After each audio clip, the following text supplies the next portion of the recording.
So in today's video, I'm going to talk about what it's like when the TV or the radio speaks to me. When I have that kind of experience, which bubbles up quite frequently actually, it will come up regularly, usually comes up in a state of euphoria or in a state of fear. So it can be either one. But what my brain thinks and the experience that I have, how it feels, is as if people in the radio or on the TV have been paid or work for some secret organization that I'm not aware of, or work for an organization that I am aware of, and they are directly talking about me or to me or sending me secret messages or codes through their speech. And the way that manifests is firstly an intense fear, but then secondly, the worst part of it is the building. You'll hear me talk about this a lot, but building is when I make new thoughts and build new ideas on that experience that's not based in reality. And that's the most detrimental thing, because I could build on it for maybe I'm driving somewhere and I could build on that for 2 hours, and then I won't necessarily feel it afterwards. I might sleep a little better that night thinking that I'm in this special world, but then maybe a month down the line, I'll have a really bad fear state. So they'll be saying and stuff like that is okay, so he's doing well at the moment. Hopefully he can do this and work towards that, and then he'll do this and do that, and then it gets quite intense. But it can also be the way that I've figured it out so that I'm able to suppress the symptoms is I call it a subconscious narrative underlay. And what this basically is that because I've deviated from reality a lot over my lifetime, I've built up these, if you want to think of it like this, alternate timelines, right? So here's reality, here's baseline reality, Zen Buddhism and the animal kingdom. Animals don't question everything, they just live in baseline reality. And then we form, say, maybe Christianity. And now this is a new unquestionable reality in a way. And then you've got, because it forms a dogma, right? And then you've got maybe James's or Annick's version of reality. And so these are like little levels and different realities, right?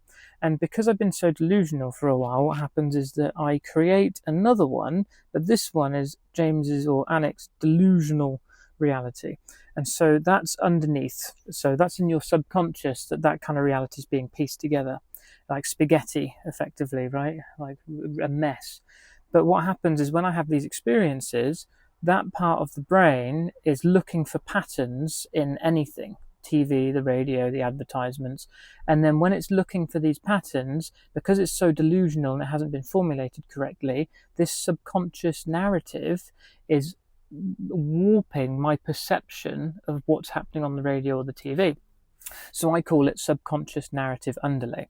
And that's really helpful for me, because when I start noticing it and I get afraid or start to get a little bit euphoric and love the experience, sometimes the dopamine rush would be so much my whole body would be covered in bumps, like goosebumps, and I would feel like a rush like nothing else. It's very intoxicating, and so it can get really bad if you don't watch it, because that becomes an extra experience to strengthen that delusional narrative, Then if I can ignore it and get past the fear, and I don't build, and I can suppress it by recognizing that it's a subconscious narrative underlay expression, that's it, and I'll deal with whatever that delusional based reality is, then I don't build from it and I don't make it worse.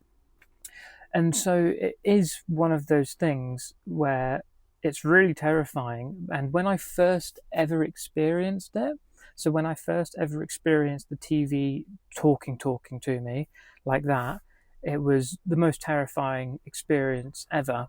And because I didn't want to look at it, right? I was like, I can't even face that. This was years ago. Blimey, this was when I wasn't, what I am now. I don't even know what I am now. Oh my God. But when I wasn't used to this stuff used to really terrify me.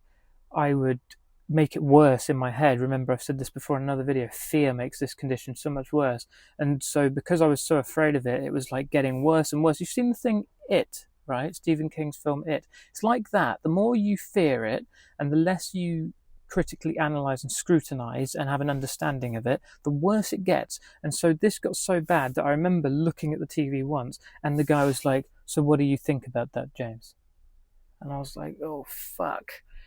And that I remember, I was like, oh my God, I've lost it. And I remember trying to recover from that for a while. And so again, terrifying experience, and that's why you can't let it get too bad. You either need the medication will help, which is so brilliant. Medication's great for giving you that breathing room to be able to go through therapy and everything. But you also need to recognize that I believe this is what it is. I'm not a doctor, but this is what I've figured it out to be because it just makes so much sense. I've tracked it down to all its little nitty gritty bits, you know. And so subconscious narrative underlay is the best thing I've got, and that's exactly what I think it is. And the thing is that by recognizing that, it allows me to prevent it. And again, I manage this condition without medication. So it's a very, very sensitive thing for me to make sure I don't allow anything delusional to grow, because when I allow delusional thoughts to grow, it has a really terrible effect on me. I have to try to remain as close to the core of reality as I possibly can, which is Zen Buddhism and biological expression, black box, in, out, and just pay attention to everything as much as possible. Because otherwise it manifests as hearing the TV talk to me or listening to the radio talk to me, and it's just a nightmare. It's just an absolute nightmare. And when it gets really bad, you know, I've had experiences in the past where I can't even open a book, right? So I'll be trying to read the words on a page, and all of them are distorting to be about me, and it's such an intense experience. But it's the same for many people with schizophrenia, because they can't watch films, it's too intense for them. They can't listen to the radio, it's too intense for them. And I think that fundamentally it's because of the trigger that I'm talking about that we've deviated too much from a core reality expression, and now there's so much in the world that can't be understood through any format of understanding that it triggers off the psychoses of schizophrenia at a really deep level, almost like to the very, very core of human existence. Like that kind of primordial level, there's something in us that just gets triggered off by improper reality expressions. But anyway, yeah, that's my video on that. Sorry if I ranted a little bit, but that's just really important to me, because when it sounds like I'm explaining it to you in a nonchalant, kind of unnecessary way, but to me that's how I survive every day. I cannot go a single day without remembering the things I'm telling you in the videos, and so it's as much a part of the illness as it is yeah, that's it. It's as much part of the illness as it is the positive or negative or whatever. So yeah, hope you enjoyed the video and have a good day.